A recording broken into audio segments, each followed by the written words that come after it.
Bab 45, Membunuh Keledai. Setelah meninggalkan keluarga Xia, Chen Fan dan yang lainnya kembali ke rumah sewa. Begitu dia masuk ke dalam ruangan, dia bisa mencium bau mesiu yang kuat. Ibu mertua dan ayah mertua meletakkan kaki mereka di atas meja kopi, meletakkan tangan mereka di pinggul, dan menatap Chen Fan dengan marah. Chen Fan, beri kami penjelasan. Ibu dan ayah, penjelasan apa yang kalian inginkan? Tanya Chen Fan dengan bingung. Ibu mertua itu melotot tajam ke arah Chen Fan, jangan berpura-pura lagi. Mengapa kamu bukan orang penting di balik kota perdagangan?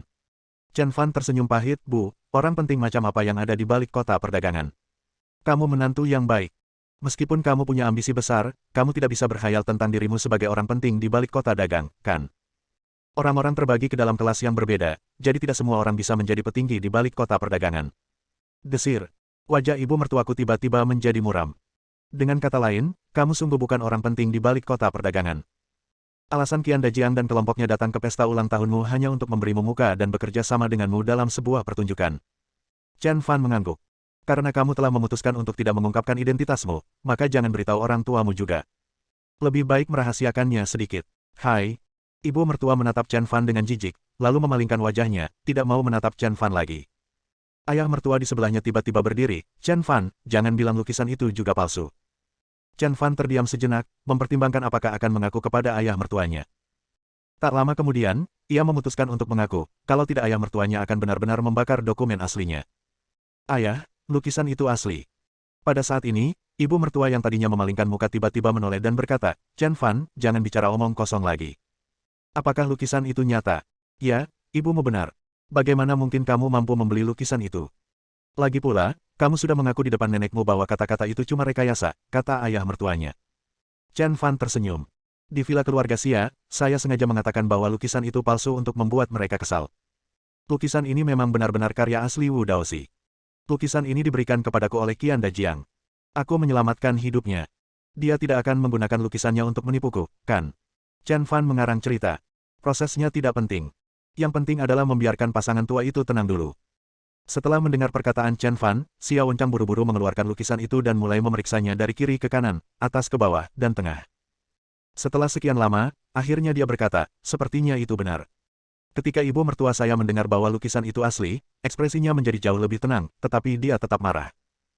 Dia menunjuk hidung Chen Fan dan mengutuk, Chen Fan, karena kamu bukan bos besar di balik kota perdagangan, maka aku menyarankan kamu untuk menceraikan Xia Simo sesegera mungkin. Kalian berdua masih muda, jangan menunda satu sama lain. Tuan Qian berutang budi padamu, tetapi kamu tidak tahu bagaimana memanfaatkannya sebaik-baiknya. Alih-alih meminta 300 juta atau 500 juta, kamu malah menggunakan bantuan itu untuk merayakan ulang tahun Xiao Wenchang. Kamu benar-benar tidak punya ambisi sama sekali. Kamu tidak bisa memberi Xia Simo kehidupan yang diinginkannya, jadi sebaiknya kamu bercerai sesegera mungkin. Saya telah menemukan bos yang kaya untuk Simo. Apakah Anda mengerti maksud saya? Tanpa menunggu jawaban Chen Fan, Xia Simo tidak dapat menahan diri untuk tidak meledak terlebih dahulu. Bu, bagaimana ibu bisa melakukan ini? Apakah hatimu terbuat dari batu? Chen Fan bisa saja menghasilkan banyak uang, tetapi demi menyelenggarakan pesta ulang tahun untuk ayahnya, dia rela menggunakan bantuan Qian Dajiang. Sekarang, hari ulang tahun sudah lewat, dan kamu sudah menikmati kejayaan dan bunga-bunga. Tapi kamu ingin membuangnya setelah hari itu berakhir. Bagaimana mungkin kamu tidak tahu malu? Dasar jalan kecil, lenganmu bengkok keluar, iya. Mengapa saya melakukan ini? Bukankah ini untuk membuat hidup kita lebih baik? Itu hanya apa yang kau pikirkan. Aku menjalani kehidupan yang baik sekarang, aku tidak membutuhkanmu untuk ikut campur dalam kehidupan pernikahanku, kata Xia Simo dengan tegas. Apa yang bisa dia berikan padamu? 5 tahun menunggu, 5 tahun tidak melakukan apapun. Berapa lama 5 tahun yang kau punya? Apa yang tidak bisa dia berikan padaku? Tetapi ia membawa masa mudaku, terukir di tulang-tulangku, dan menjadi bagian tak terpisahkan dalam hidupku. Lepaskan fantasimu. Aku tidak akan menceraikan Chen Fan. Suara mendesing. Ibu mertuanya terengah-engah, itu bukan urusanmu. Menantu laki-lakiku, menantu Lin Xiulan, tidak boleh disia-siakan. Baiklah, jika kau memaksaku, maka aku harus mati. Tatapan mata Xia Simo tampak tegas. Hati Chen Fan tiba-tiba terasa hangat, anak bodoh, bagaimana mungkin aku membiarkanmu mati? Ibu dan ayah, jangan khawatir. Suatu hari nanti, aku akan membuktikan kepada kalian bahwa aku tidak seburuk itu. Hanya kamu. Ibu mertua melirik Chen Fan dengan dingin, aku sudah menunggu hari ini. Kita lihat saja. Bab 46 Lei Hitam. Dalam sekejap mata, sebulan pun berlalu. Berkat kerja keras Siasimo, masalah pemindahan pabrik pakaian keluarga Xia ke kota komersial akhirnya terselesaikan dan berkembang ke arah situasi yang stabil. Pesanan keluarga Xia juga meningkat secara signifikan, dan wajah Nyonya tua Gao yang tersenyum menghitung uang benar-benar terlihat seperti orang kaya baru. Seiring bertambahnya pesanan, Nyonya Gao menjadi semakin bersemangat. Dia bahkan mulai iri dengan pasar kelas atas. Namun, meskipun pabrik garmen keluarga Xia jauh lebih baik daripada yang kecil, itu masih jauh di belakang raksasa pakaian sebenarnya. Selama beberapa hari terakhir, saya menghubungi banyak teman dan belajar cara memasuki pasar selebriti kelas atas di pasar pakaian. Semua teman-temannya menasihatinya untuk tidak memasuki pasar kelas atas secara membabi buta. Keuntungan besar yang dapat diperoleh dari pasar kelas atas memang menarik, tetapi dana, teknologi, dan bakat di baliknya jelas bukan sesuatu yang mampu dibeli oleh keluarga Xia saat ini. Saya lebih suka menjadi gangster lokal daripada menjadi raja bagi semua orang. Namun, Nyonya tua Gao adalah orang yang gigih. Dia tidak peduli dengan alasannya, tetapi hanya peduli dengan keuntungan yang didambakan. Setelah kembali ke rumah, dia meminta Ye Bufan untuk mencari koneksi dengan perusahaan pakaian kelas atas di kota Sanjiang, dengan harapan mendapat kerjasama dari perusahaan pakaian besar. Setelah beberapa hari, Ye Bufan memenuhi harapan semua orang dan benar-benar menemukan perusahaan pakaian besar.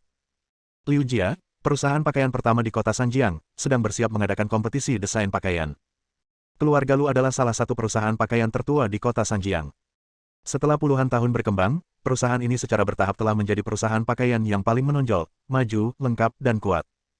Dalam beberapa tahun terakhir, telah menguasai 99% pasar kelas atas di kota Sanjiang. Bahkan di ibu kota provinsi, pakaian keluarga Lu memiliki keunggulan mutlak. Tujuan keluarga Lu menyelenggarakan kompetisi desain mode kota Sanjiang adalah untuk memilih perusahaan pakaian yang unggul dan membentuk aliansi pakaian. Konon, alasan mengapa keluarga Lu tiba-tiba ingin membentuk aliansi pakaian adalah karena mereka mendengar kata-kata asli dari seorang bos besar tertentu. Di masa depan, semakin besar kelompoknya, semakin banyak keuntungan yang akan diperolehnya. Tindakan keluarga Lu ini mengejutkan seluruh kelas atas kota Sanjiang untuk sementara waktu. Pertama, Qian Dajiang mendirikan kota komersial, dan kemudian keluarga Lu mendirikan aliansi pakaian. Tampaknya burung-burung besar itu semuanya bersatu. Tentu saja, ini hanya berlaku untuk kalangan atas. Bagi bisnis kecil seperti keluarga Xia, mereka bahkan tidak memikirkan hal-hal ini. Mereka mencoba segala cara yang mungkin untuk mendapatkan kualifikasi untuk mendaftar pada kompetisi desain mode ini. Ye Bufan memang luar biasa. Setelah menggunakan koneksinya beberapa kali, dia mendapat kesempatan untuk bertemu langsung dengan Lu Wei, tuan muda keluarga Lu. Semua orang dengan suara bulat sepakat bahwa Xiao Wuyan adalah kandidat terbaik untuk pertemuan ini, dan bahkan ini adalah kesempatan untuk menekan Siasimo. Namun, pada hari pembicaraan dimulai, Siasimo, yang masih berada di pabrik garmen, tiba-tiba menerima telepon yang memintanya untuk membahas persyaratan pendaftaran dan masuk untuk kompetisi desain busana dengan Lu Wei. Ketika mereka mendengar berita itu, semua orang di keluarga Xia mengutuk Xiao Wuyan karena tidak memanfaatkan kesempatan itu. Di sisi lain, Xiao Wuyan dan Ye Bufan sedang minum anggur merah dengan tatapan ganas di mata mereka. Siasimo, aku akan membuatmu menyesalinya selama sisa hidupmu. Malam itu, Siasimo sedang merias wajahnya di kamar mandi. Chen Fan bersandar di teras, mengagumi keindahan di depannya dengan obsesi. Hari sudah hampir gelap. Apakah kamu akan keluar setelah memakai riasan? Siasimo berjalan berkeliling dan meraba-raba mencari lipstiknya sambil menjawab, perusahaan pakaian No. Satu kota Sanjiang berencana mengadakan kompetisi desain pakaian. Nenek memintaku untuk bertemu dengan perwakilan keluarga Lu terlebih dahulu.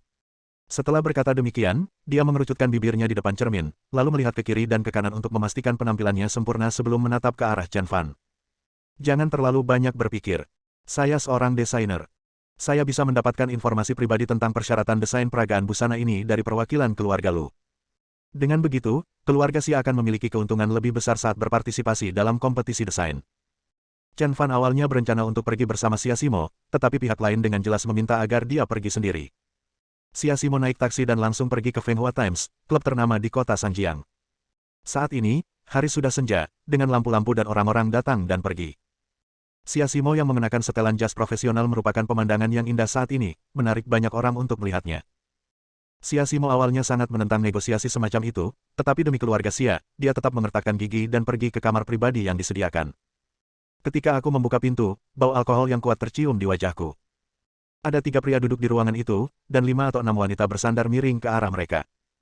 Lelaki di tengah adalah seorang pemuda berambut panjang yang mengenakan kemeja bermotif tengkorak dan anting-anting, tampak tidak sopan.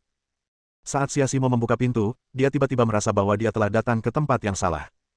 Saat melihat Siasimo, pemuda itu tiba-tiba merasa segar kembali. Apakah kamu Siasimo? Siasimo mengangguk dan menjawab, Halo, saya Siasimo, manajer desain pabrik garmen Sia. Pemuda yang sembrono itu menatap Siasimo dari atas ke bawah, lalu matanya berubah berapi-api. Saya putra tertua dari keluarga Lu, Lu Wei. Keluarga Siamu akan berpartisipasi dalam kompetisi desain busana yang diadakan oleh ayahku. Baik, Tuan Lu. Siasimo mengangguk dan menjawab. Lu Wei menunjukkan senyum jahat dan melemparkan sebuah kotak di depan Siasimo. Baiklah, pakailah dan minumlah bersamaku, dan aku jamin keluarga Sia akan masuk dalam 10 besar. Siasimo membuka kotak itu dengan ekspresi bingung di wajahnya. Di dalamnya ternyata ada pakaian dalam berenda dan tanga. Dan sepasang telinga kelinci dan stoking putih. Bersambung.